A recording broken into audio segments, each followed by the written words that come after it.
ଯେତେବେଳେ କୌଣସି କାରଣ ନଥାଇ ଅବେଳରେ ଏପ୍ରିଲ 16, 17, 18 ତାରିଖରେ ପାର୍ଲାମେଣ୍ଟ ଡକେଇଲେ ଯେ ଆମେ ସିଟ୍ ବଢ଼େଇ ଦେବୁ, ତା ସେଥିରେ ମହିଳା ସଂରକ୍ଷଣକୁ ଯୋଡ଼ିଦେଲେ। ମାନ୍ୟବର ନବୀନ ପଟ୍ଟନାୟକ ଖବର ପାଇଲେ ଯେ ଯେଉଁ ସିଟ୍ ବଢ଼ିବ ସେଥିରେ ଓଡ଼ିଶା କ୍ଷତିଗ୍ରସ୍ତ ହେବ, ଆନୁପାତିକ ଭାବରେ ଓଡ଼ିଶାର ବଢ଼ିବାର ନାହିଁ।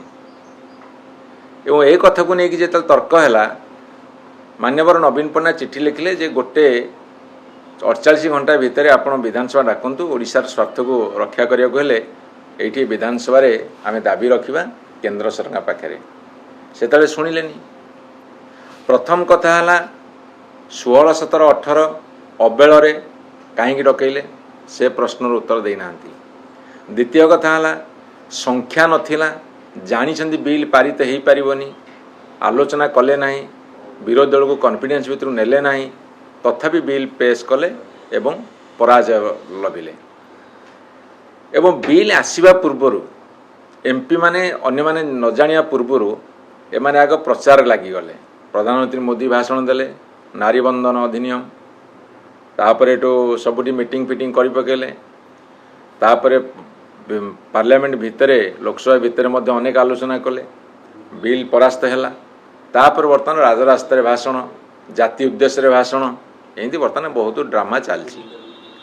ଇଏ 30 ତାରିଖରେ ବିଧାନସଭା ହଠାତ୍ 5 ଦିନ 6 ଦିନ ଗ୍ୟାପ୍ରେ ଡକେଇ ଦେବାର ଉଦ୍ଦେଶ୍ୟଟା କ'ଣ ସେଟା ମଧ୍ୟ ଖୋଲିକରି କହୁନାହାନ୍ତି। ଯେ ଲେଖିଛନ୍ତି ମହିଳାମାନଙ୍କର ଭାରତର ଗଣତନ୍ତ୍ରରେ କ'ଣ ଭୂମିକା, ସେଇଥିରେ ଆଲୋଚନା ହେବ। ଭୂମିକା କ'ଣ ଆଲୋଚନା ସେମାନେ କରିବେ? କେଉଁ ଭୂମିକା ଆଲୋଚନା କରିବେ? କ'ଣ ସେମାନେ କରିଛନ୍ତି ଯେ ଆଲୋଚନା କରିବେ? 2023 ମସିହାରେ ମହିଳା ଆରକ୍ଷଣ ବିଲ୍ ପାସ୍ କଲେ, ସେଥିରେ 500 ସିଟ୍ ହେଉ କି 850 ସିଟ୍ ହେଉ କି 543 ସିଟ୍ ହେଉ କି ଯେତେ ସିଟ୍ ହେଉ, ସିଟ୍ ବଢ଼ିବା ସେଥିରେ ଆରକ୍ଷଣ କ'ଣ ସମ୍ପର୍କ ଅଛି? 543 ସିଟ୍ରେ ଭୋଟ୍ ହେଲେ 33% ପାଇବେ, 850 ସିଟ୍ ହେଲେ ମଧ୍ୟ 33% ପାଇବେ। କିନ୍ତୁ ସିଟ୍ ବଢ଼ିବା ସଂଖ୍ୟାରେ ମହିଳା ଆରକ୍ଷଣ କାହିଁକି ଯୋଡ଼ିଲେ? କେଉଁ ଉଦ୍ଦେଶ୍ୟ ଯୋଡ଼ିଲେ? ତାଙ୍କର ଉଦ୍ଦେଶ୍ୟ ସଫା, ଇଏ ପଲିଟିକାଲ ଷ୍ଟଣ୍ଟ କରିବେ, ରାଜନୀତି କରିକି ସତେ ଯେମିତି ସେ ଏକା କାନ୍ଦୁଛନ୍ତି, ଆଉ କାହାର କିଛି ମାନେ ନାହିଁ ଏଥିରେ କରିବାରେ, ସେ ମେସିଆ ବୋଲି ନିଜକୁ ଦେଖେଇବେ।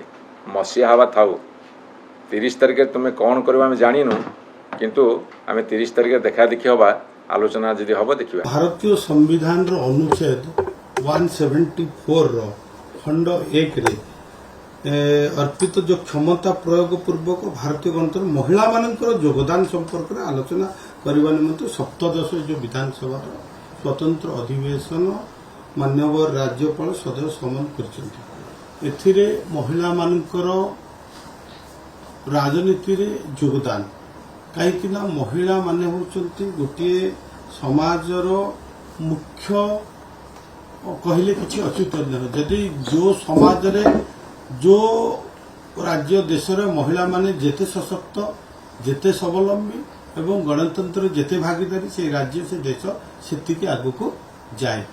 तेणु महिला मानू जो भाव में स्वतंत्र भाव में तो 33% रिजर्व कथा कहतु आमर प्रिय प्रधानमंत्री जो पार्लियामेंट रे आगत करथिले बिल जे ताकू विरोधी माने जो भाव में विरोध कले निश्चित भाव में यह गोटे निंदनीय कथा कहीं आम यारे कहूचे महिला को सम्मान महिला को आम समाज मुख्य स्रोत देखा चाहूँ किंतु तांकु भागीदारी करने राजनीति आम कुंठाबोध बा पछुआ रोचु तार दो मुहा नीति जो विरोधी मानकर निश्चित भाव में यह आज जनसाधारण देखुं आज भारत वर्ष समस्त राज्य आज देखु तीव्र असंतोष महिला मानकर जे विरोधी दल प्रति कांग्रेस एवं जो माने मेंट दल रही तेणु एशा से विषय आलोचना करने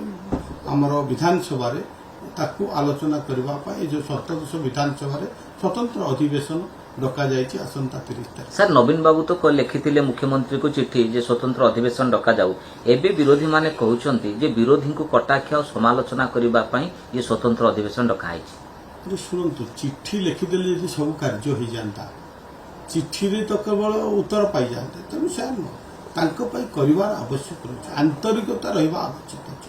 ଆଜି ଦେଖନ୍ତୁ ମହିଳାଙ୍କ ପ୍ରତି ଯେଉଁମାନେ କୁମ୍ଭୀର କାନ୍ଦଣା ଯେଉଁ କରୁଛନ୍ତି, ଚିଠି ଲେଖି ଦେଉଛନ୍ତି, ଗତ ଦିନରେ ତଳ ଦିନରେ ସେମାନଙ୍କର ସ୍ଲୋଗାନ କ'ଣ ଥିଲା? ଗାଁକୁ କାମ, ମାଆକୁ ସମ୍ମାନ। ସେ ମାଆକୁ ସମ୍ମାନ କୁଆଡ଼େ ଗଲା? ତାଙ୍କ ସମୟରେ ଅନେକ ନିର୍ଯାତନା, ବବିନା, ଛବିନା, ଇତିନା, ମାଧବୀଲତା, ଆପଣଙ୍କର ମମିତା ମେହର, ଅନେକ ମହିଳାଙ୍କୁ ସେମାନେ କେବଳ ଲୋକ ଦେଖାଣିଆ ସେମାନେ କରନ୍ତି, କିନ୍ତୁ ପ୍ରକୃତ ମହିଳାକୁ ସଶକ୍ତ ସ୍ୱାବଲମ୍ବୀ କରିବା ପାଇଁ ସେମାନେ କୌଣସି ପ୍ରକାର ଚାହୁଁନଥିଲେ। ଯଦି ଚାହିଁଥାନ୍ତେ 24 ବର୍ଷରେ ଆଜି ମହିଳାମାନେ ସମାଜର ଅଗ୍ରଣୀ ଜାଗାରେ ଭୂମିକା ନେଇଥାନ୍ତେ।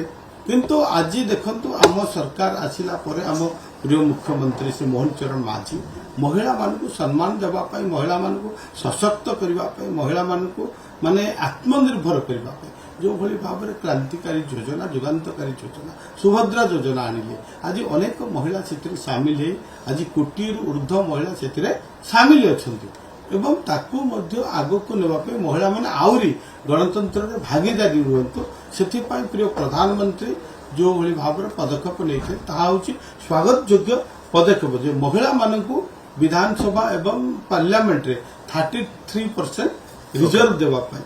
କାହିଁକିନା ଆଜି ଯେ ଦେଖିବା ସାରା ଭାରତ ବର୍ଷରେ ଆମର ଯେଉଁ 140 କୋଟି ଆମେ କହୁଛେ ଆବାଦୀ ଯେଉଁ ଅଛନ୍ତି, ଲୋକ ଅଛନ୍ତି, ସେଥିରୁ 50% ହେଉଛନ୍ତି ମହିଳା।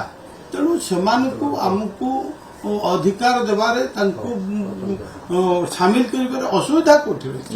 ତେଣୁ ବିରୋଧୀମାନଙ୍କର ଏଇ ଯେଉଁ ବିରୋଧାଚରଣକୁ ଆମେ ଘୋର ନିନ୍ଦା କରୁଛୁ ଏବଂ ଜନସାଧାରଣ ମଧ୍ୟ ଆଜି ନିନ୍ଦା କରୁଛନ୍ତି ଏବଂ ଆଜି ମହିଳାମାନେ ଦେଖନ୍ତୁ ସବୁଠି ରାଜରାସ୍ତାକୁ ଓହ୍ଲାଇକରି ସେମାନଙ୍କ ବିରୁଦ୍ଧରେ ପ୍ରତିବାଦ ସ୍ୱର ଉତ୍ତୋଳନ କରୁଛନ୍ତି।